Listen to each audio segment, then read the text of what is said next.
welcome to Hunters Connect. I'm Michael, this is Jonathan, and basically Jonathan is new to hunting. He's had some hunting experience in the past, but this year he's really going to get after it.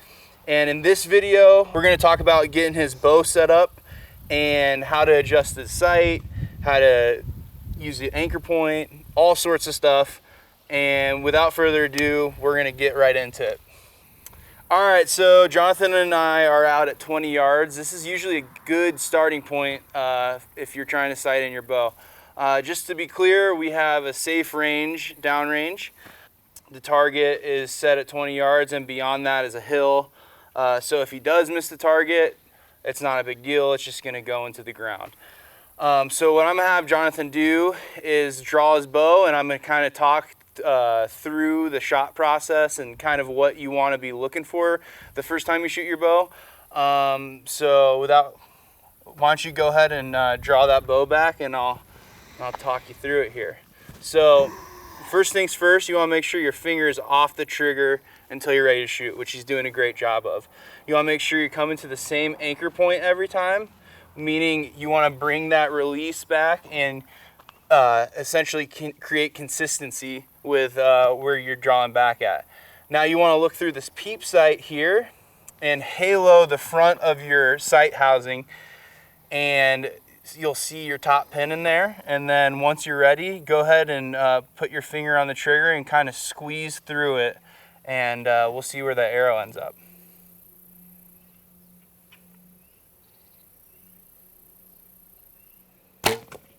Nice.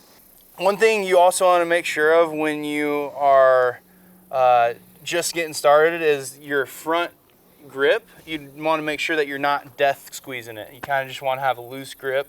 If you squeeze it a little too hard, you can torque your bow left or right. So what we're going to do is have Jonathan continue to practice and shoot at 20 yards here. And we're going to check out where his arrows group at, and then we're going to adjust the sight.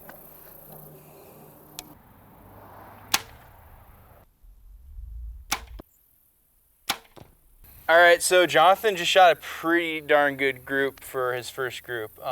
It was slightly left. So something you want to do when you're sighting in a bow that's a little bit different than sighting in a rifle, we'll say, is you want to follow your arrow with the sight housing. So here, Jonathan up and down was pretty good. So we're not going to adjust his elevation up and down, but what we are going to do is we're gonna move his sight left because he was shooting 1.5 inches left. And at 20 yards, that's still pretty good. Like that group you just shot was really darn good. But to make it perfect, we are gonna move the sight left, and then we're gonna see if he's hitting right in the middle.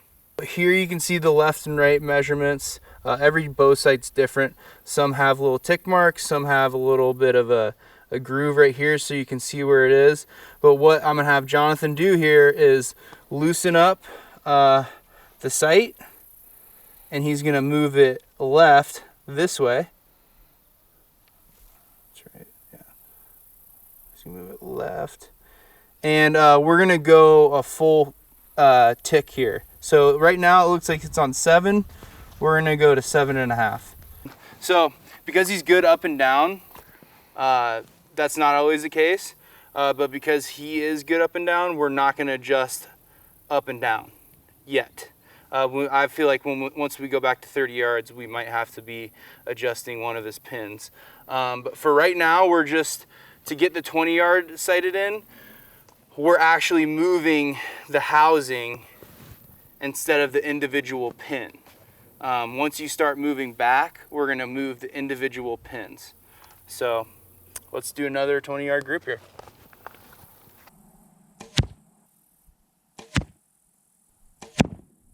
So we're back at 30 yards here. Depending on your pin configuration on your bow sight, you may want to do, if you have five pins, 20, 30, 40, 50, 60.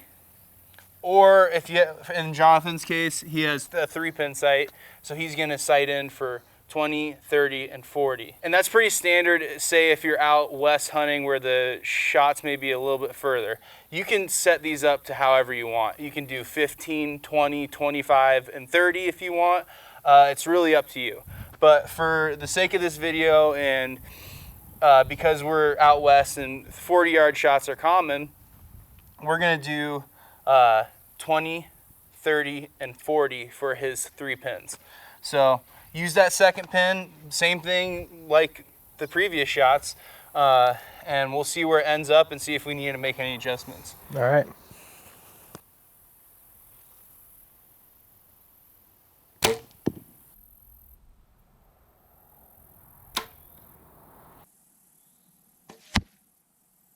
When you're sighting in your bow, it's all about consistency. So that group that you just shot there, we can't really make a good read on it because there's one up high, there's one in the middle, and one low. I want to say my gut instinct from looking at your pin gap and all that is that we're going to have to wind up moving your second pin up a little bit.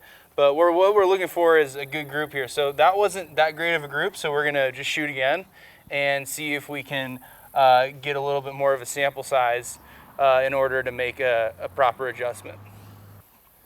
All right. Second round at 30 yards.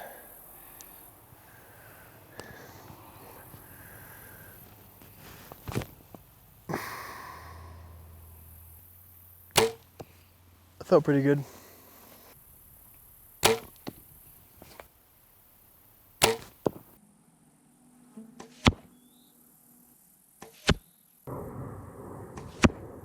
All right, so that was a pretty good group.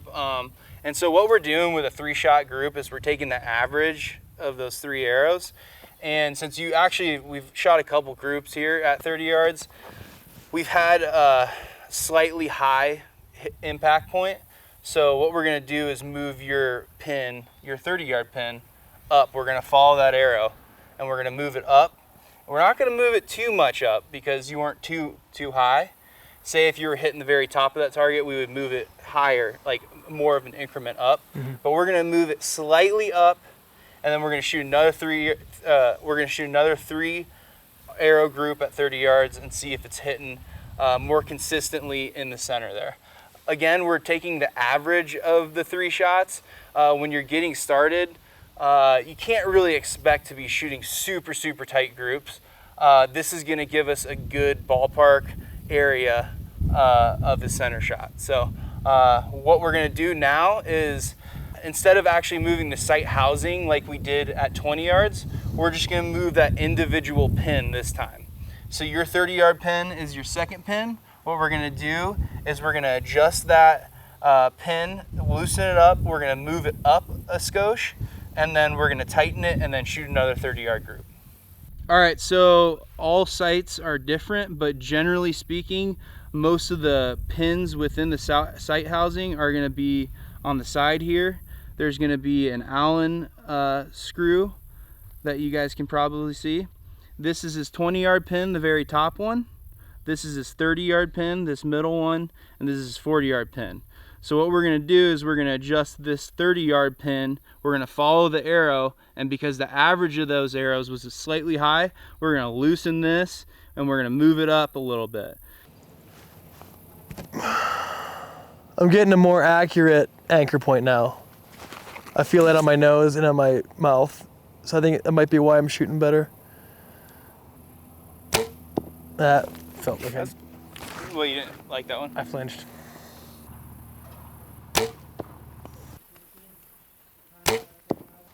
All right, Jonathan, that was pretty good. How do you feel about that 30-yard group right there? Pretty good. I like to get better with more practice, but I think pretty good for now. Yeah, I'd say that as you continue to shoot and you notice a little bit a deviation on that, you can make those adjustments now that you understand how to do it. I think that that's a pretty good grouping at 30 yards. So now the next step is we're gonna go over to your truck and we're gonna look at some different broadheads. One thing that you wanna make sure of always is that you're shooting and practicing with the broadheads that you're gonna wind up hunting with. Sometimes you might find some inconsistencies, and if you do find those, we're not gonna dive into that in this video, but if you do find inconsistencies with your broadheads, take it to your pro shop. There's resources online on how to tune your broadheads, but I think that in the 20 to 30 yard range where we're going to be focusing on, they should be shooting pretty good. So let's go over to the truck and take a look at some broadheads, spin some arrows, and talk about why we're doing that. Cool. All right, so we're back at Jonathan's truck. We're going to briefly go over the different kinds of broadheads. We're not going to go into super detail because we already have an arrow selection video that we'll link probably up here. So the first thing you want to do is check your regulations to see which broadheads are legal for you to shoot. Some states have different regulations on what's legal to shoot a game animal with. But another thing you want to be careful of is when you're handling these, you kind of want to handle them towards the bottom or where the threads are.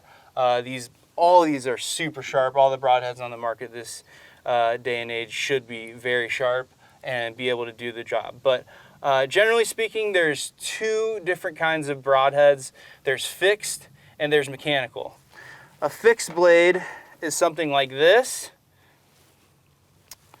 or something like this, meaning there's nothing that's opening or deploying when it impacts the animal. This is a cut on contact. This is a single bevel. The other variety are mechanical broadheads, and these are somewhat new in the archery world. They've been around, I guess for 20 years now, I'd say. But the thing is with these is that they shoot like that in the non-deployed fashion. They fly through the air like that, and then once they hit the target, they then expand. And I'm going to do this very carefully because they're sharp, but they'll deploy, and then that is your cutting surface. So you've selected a 125 grain fixed blade single bevel broadhead here. Mm-hmm. What we're going to do is we're going to put these on your arrows here. We're going to use a device called an arrow spinner, and what we're going to do is we're going to spin it and make sure that these broadheads have no wobble in them. Because if there is wobble in the broadhead or the knock end of your arrow, that means that your spine might be a little out of tune or what have you, and we'll just, if there is a little bit of wobble, we'll just disregard that arrow. That'll be one of your practice arrows, and we're going to select the best arrows for your hunting arrows. All right, Jonathan, so we got 2 arrows here. Mm-hmm. We came inside and put it on the pool table because we know the pool table's level, hopefully. Otherwise, we're not going to be having fun playing pool. But anyways, so we got 2 arrows loaded up with your broadheads. What you want to do here is just give it a light spin, and we will see if there are any inconsistencies in the broadhead or the knock. And if there are, we'll disregard that arrow. That'll be one of the ones that you practice with. Okay. And so go ahead and give it a light spin, see if you get any wobble in there. What do you think? Looks pretty good. Yeah, I'd say it's pretty good. If you look right here, you can just look at the tip of that broadhead, and if it's wobbling at all, and which I don't see, it's good. Cool. So that is a straight arrow. That means that there's no variance in the spine. And we'll see if this one does the same thing. They should, because they're new arrows. Yeah, those look pretty good. So if you're doing this at home, like I said to Jonathan, really what you want to pay attention to is making sure there's no wobble in the front end or in the back end. The next thing we're going to do is go out and shoot these, and you're going to keep on I would just keep these with the broadheads on them, mm-hmm. and I would just go out and when you're out practicing, shoot your field points, and then see if your broadheads are grouping with them. You got a couple weeks before season, so be sure to keep on practicing with these. But let's go out and see how they're shooting. It looks right in the middle.